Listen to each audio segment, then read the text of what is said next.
네, 여러분 안녕하세요. 창원영어고 박병준 교사입니다. 이번 시간에는 우리 2학기 2차 고사 마지막 시험 범위에 해당하는 세계화 평화, 그 중에서 주제 1, 세계화의 양상과 문제 해결에 대해서 다루어 보고자 합니다. 세계화는 그렇게 어려운 개념이 아니에요. 글로벌라이제이션이라고 우리가 흔히 얘기를 하고 있는데요.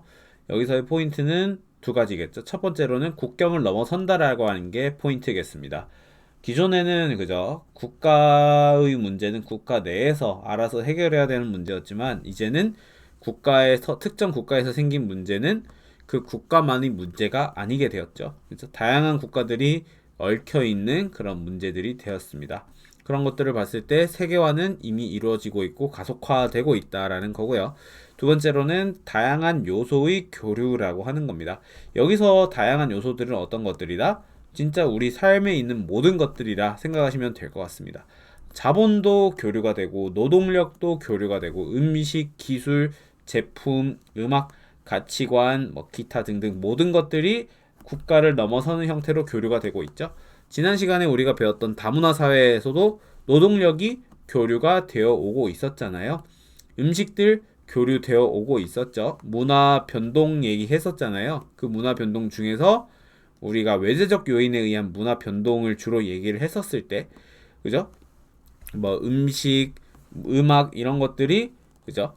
외재적 요인에 의해서 이렇게 변동을 일으키고 했었죠. 그런 것들 모두 다 세계화와 연관이 있는 그런 내용들이 되겠다라는 말씀을 드리는 거고요. 특히 그 세계화라고 하는 것은요, 아래에 나와 있는 이 마크, 월드 트레이드 오거나이제이션 WTO라고 합니다.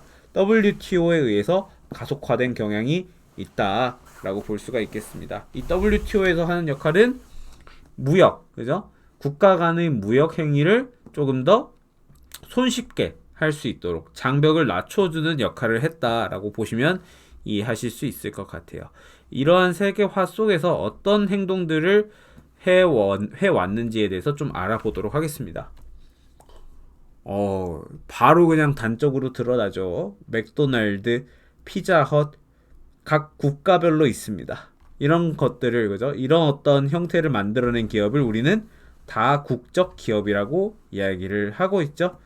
다국적 기업이란 국경을 초월해서 생산, 판매 활동을 하고 있는 기업들을 의미합니다.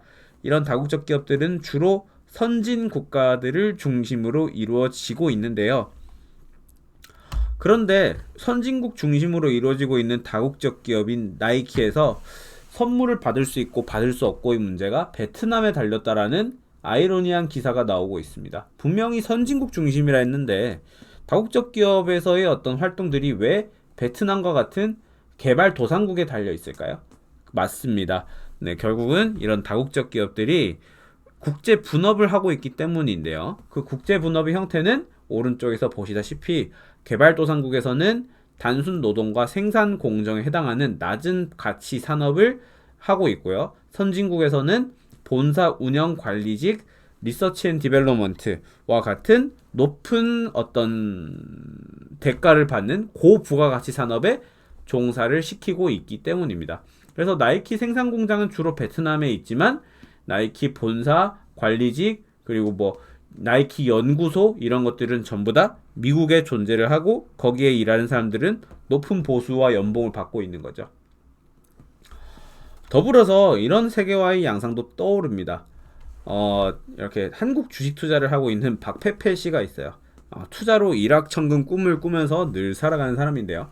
이 박페페 씨는 매일 11시에 되면 수면을 합니다. 이렇게 다음날 되면은 내 주식은 이렇게 떡상에 있을 거야 이러면서 막 꿈을 꾸기 시작한다라는 거죠. 그러고 나서 30분이 지나면은 박페페가 잠든 지 30분이 지나면은 뉴욕 증시는 시작을 하고 있고요. 박페페가 일어나 있으면은 뉴욕 증시가 끝나 있습니다. 그런데 박페페가 일어나니까 나스닥이 3.8% 마이너스로 마감했다라는 기사를 접하게 돼요. 그랬더니 박페페가 눈물 콧물 질질 짜면서 망했다라고 얘기를 하고 있습니다. 근데 박페페는 한국 주식 투자를 한다 했지 미국 주식 투자를 한다는 얘기를 안 했잖아요. 왜 박페페는 뉴욕 증시의 하락에 이렇게 피 눈물을 흘리고 있냐라는 거죠. 맞습니다. 이렇게 뉴욕과 같은 도시들은 세계 도시의 역할을 하고 있기 때문입니다. 방금 전에 보셨던 사례에서 아시다시피 뉴욕 증시가 결국 하락을 하게 되면은 한국 증시도 불보듯 뻔하게 하락을 할 것이기 때문이죠. 이렇게 특정한 어떤 국가에서의 주로 이제 강대국이죠. 특정한 국가에서 영향력을 크게 미치는 그런 도시들이 다른 국가의 경제, 문화, 정치적인 행동에 영향을 주는 양상을 띠기 때문입니다. 이런 어떤 것에 영향을 주는 도시를 세계 도시라고 우리는 흔히 얘기를 하고 있고요. 뉴욕이 그저 경제의 중심지 역할을 하고 있고 런던 또한 유럽 부분에서는 정치의 어떤 1번가이다 뭐 이런 얘기를 하고 있죠. 뭐 밀라노는 세계 도시라고 말하기 좀 애매하긴 한데요. 뭐 어쨌든 문화적으로 봤을 때는 상당히 유명한 도시 중 하나죠. 이 패션은 밀라노 패션쇼에서 나왔던 거야. 뭐 이런 식으로 얘기를 하잖아요. 도쿄 아시아권에서 상당히 중심지 역할을 하고 있는 도시죠. 이런 식으로 국제사회에서 위성 역할을 하고 있는 중요한 역할을 하고 있는 세계 도시들이 세계화로 인해서 등장하고 있습니다. 그리고 뿐만 아니라 세계화 같은 경우에는 이런 식으로 문화 콘텐츠들이 다양한 국가를 거쳐서 교류하고 있는 현상도 만들어내고 있습니다. 오징어 게임 같은 경우에도 대한민국에서 만들어진 넷플릭스 콘텐츠이지만 다른 나라에서 상당히 많이 소비되었고 이정재 배우는 미국에서 이렇게 상을 받으면서 그죠? 유명한 TV쇼에도 나오고 그랬었죠. 그리고 지금 현재 보시면은 넷플릭스 주간 순위 보세요. 대한민국 것만 있나요? 대한민국 넷플릭스인데? 아니죠. 미국 넷플릭스도 미국의 콘텐츠도 대한민국 사람들이 보고 있고요. 이제 오른쪽에 유튜브 영상 같은 경우에는 뉴진스라고 하는 대한민국의 걸그룹인데 하이보이라고 하는 댄스를 다른 나라 사람들이 커버하고 있는 모습들도 볼 수 있습니다. 이렇게 세계화라고 하는 것은요, 다양한 국적들이 사람이 자기네 어떤 문화를 향유하게끔 하는 그런 어떤 교류의 장을 만들어 주기도 했습니다. 하지만 세계화는 그와 반대로 문제를 만들기도 했죠. 이렇게 국가 간의 빈부격차를 만들었습니다. 미국과 베트남의 국내 총 생산량인데요. 미국은 23조 달러의 총 생산량이 있었지만은 베트남은 3,600억 달러를 만들었다라는 얘기가 나오고 있는데요. 계산을 해보면 약 63배 정도의 GDP 차이가 나고 있습니다. 물론 사람의 수가 차이가 나서 이런 차이가 나는 것도 있는데요. 어쨌든 간에 확실히 미국과 베트남은 경제적으로 압도적인 차이가 나고 있는 것은 부정할 수 없는 사실입니다. 물론 그것이 세계화만의 문제는 아닐 수도 있지만 방금 전에 봤었던 다국적 기업들의 어떤 생산 방식 그리고 국제 분업으로 인해서 이런 어떤 빈부격차들이 초래되고 있다라는 것은 부정할 수가 없는 사실이죠. 베트남에서는 낮은 부가가치 산업에 해당하는 내용을 분업을 받고 있고 미국에서는 높은 가치의 산업을 그죠? 보장받는 그런 어떤 일들을 분배받고 있으니까요. 뿐만 아니라 세계화는 이런 문화 회기라도 만들어냈죠. 예. 대한민국의 어떤 영화관이죠. 영화관들을 이렇게 통틀어 봤을 때 예매율을 매겨본 건데요. 블랙팬서가 예매율이 70%입니다. 이제 10명 중에 7명이 블랙팬서 신작을 이렇게 예매를 했다라는 거죠. 예. 이런 것들을 봤을 때 마블 코믹스에서 하는 어떤 헐리우드 영화면은 일단은 이제 일단은 무조건 예매를 하고 보는 겁니다. 나머지들은 뭐 한국 영화든 뭐 관심 없어요. 그죠? 사람들이 관심이 없고 결국에는 이런 식의 대형 기획사, 헐리우드, 강대국 중심의 어떤 문화 콘텐츠들이 나오고 있다라는 것도 큰 문제가 될 수 있겠다. 우리가 지적을 해볼 수가 있고요.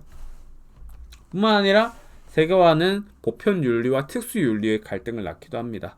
보편윤리라고 하는 것은 우리가 극단적 문화 상대주의 여부를 판별하는 어떤 요소가 될 수 있다라고 말씀을 드렸었죠. 인권적인 요소들이 물론 보편윤리로서 어떤 다른 국가들의 행동이 올바르고 그른 것들을 판별하는 어떤 판별기가 될 수는 있습니다. 하지만 결국에는 그 특수윤리를 주장하고 있는 입장에서는 그 국가 나름대로의 이유와 논리가 있는 거거든요. 그래서 제가 수업 시간에 보여드렸던 영상이 이제 중국이 왜 신장 위구르족들이 독립을 방해하고 있느냐 뭐 이런 거 했을 때 중화 사상이라고 하는 특수윤리의 어떤 관점에 의해서다라고 얘기를 했었고 하지만 보편윤리 입장에서 봤을 때에는 그런 어떤 신장 위구르의 어떤 독립을 막는 과정에서 생기는 인권 착취, 그죠? 뭐 개인정보 침해 등등의 문제 등은 보편윤리 관점으로 봤을 때 잘못됐다라고 중국에게 이렇게 압박을 가하고 있는 겁니다. 그런 것들이 결국은 세계화가 가속되게 되면서 문제점으로 노출되게 되고 국제사회에서는 특정 국가에게 너네 이거 잘못됐어 라고 말할 수밖에 없는 상황이 되어버린다는 겁니다. 물론 보편윤리가 일반적으로 옳을 때가 많지만 팩트로 봤을 때에는 갈등의 여지를 많이 남기는 것도 사실입니다. 그래서 가장 마지막으로 이런 얘기를 좀 해볼 수 있을 것 같아요. 뭐 완전한 해결책을 드릴 수는 없겠지만은, 그죠? 이 봉준호 감독은 The most personal is the most creative 이런 식으로 얘기를 했죠. 가장 개인적인 것이 가장 창의적이다. 뭐 이런 얘기를 했었는데요. 그래서 글로컬라이제이션이라고 하는 개념이 나오기 시작을 하는 것 같아요. 그래서 가장 그죠? 지역적이고 개인적인 것이 이런 어떤 핵이라 문제를 해소할 수 있는 대안이 될 수 있다. 뭐 이런 얘기가 되겠습니다. 글로벌 사회 속에서 로컬, 지역적인 것을 좀 강조하는 지역화 현상을 우리가 좀 생각해 볼 필요가 있다라는 거죠. 그러다 보면 글로벌이라고 하는 어떤 관점에서의 보편윤리와 로컬적 관점에서 봤을 때의 특수윤리가 조화를 할 수 있는 어떤 가운데 지점이 생길 수도 있고, 문화 핵이라 문제도 로컬 중심의 어떤 활성화가 이루어지게 된다면 다양화가 생길 수도 있고요.